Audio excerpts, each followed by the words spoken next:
السلام عليكم ورحمة الله تعالى وبركاته نحمد الله العليم ونصلي ونسلم على رسوله الكريم أما بعد அன்பிற்கும் பாசத்திற்கும் உரிய அல்லாஹ்வின் நல்லடியார்களே, பெரியவர்களே, தாய்மார்களே, சகோதரர்களே, என் பாசத்திற்குரிய முகநூல் நண்பர்களே, உங்கள் அனைவருக்கும் என் இதயம் கனிந்த சலாத்தினை தெரிவித்துக் கொள்கிறேன். அஸ்ஸலாமு அலைக்கும் வரஹ்மத்துல்லாஹி தஆலா வபரகாத்துஹு.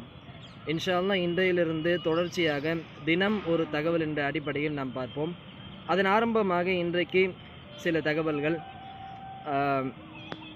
அல்லாஹு தாலா நாயகம் ஸல்லல்லாஹு அலைஹி வஸல்லம் அவர்கள் சில விஷயங்களை நாம் எப்படி வாழ வேண்டும் என்கின்ற அந்த நெறிமுறைகளை நமக்கு கற்றுத்தந்திருக்கின்றார்கள். ஒரு இறைநேசரிடம் ஒரு நபர் கேட்கின்றார், நாம் வாழக்கூடிய இந்த உலகத்திலிருந்து சுவனம் எவ்வளோ தூரம் இருக்கின்றது என்பதாக அந்த இறைநேசரிடம் கேட்கின்ற பொழுது அந்த இறைநேசர் சொல்கின்றார்கள், நீ நிற்கக்கூடிய இந்த இடத்திலிருந்து அடுத்த 8க்கு எவ்வளோ தூரம் இருக்குமோ இதுதான் இந்த உலகத்திலிருந்து சுவனத்திற்குரிய தூரம் என்பதாக அந்த நபரை பார்த்து இறைநேசர் சொல்கின்றார்கள். இதை பார்த்தோன்னே திகைத்து போய்விடுகின்றான்.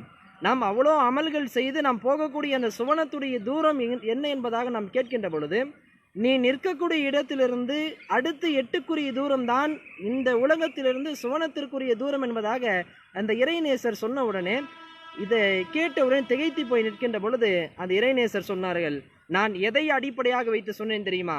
அல்லாஹ் குர்ஆனிலே சொல்லி காட்டுகின்றான், ஃபஅம்மா மன் காஃப மகாம ரப்பிஹி வனஹா நஃப்ஸ அனில் ஹவா.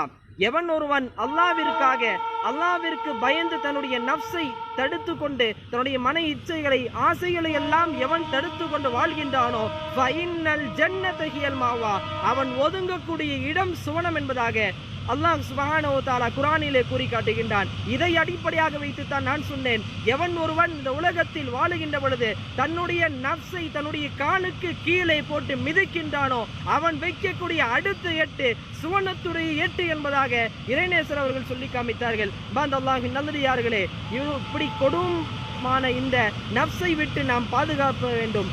அல்லாஹ்வின் நல்லடியார்களே, இந்த உலகத்தில் வாழக்கூடிய நபர்களை எல்லாரையும் ஆதம் அலைஹிஸ்ஸலாத்து வஸ்ஸலாம் அவருடைய காலத்திலிருந்து கியாமத் வரை வாழக்கூடிய எல்லா நபர்களையும் ஷைத்தான் வழிகெடுக்கின்றான். ஆனால் அப்பேற்பட்ட அந்த ஷைத்தானை வழிகெடுத்தது தெரியுமா?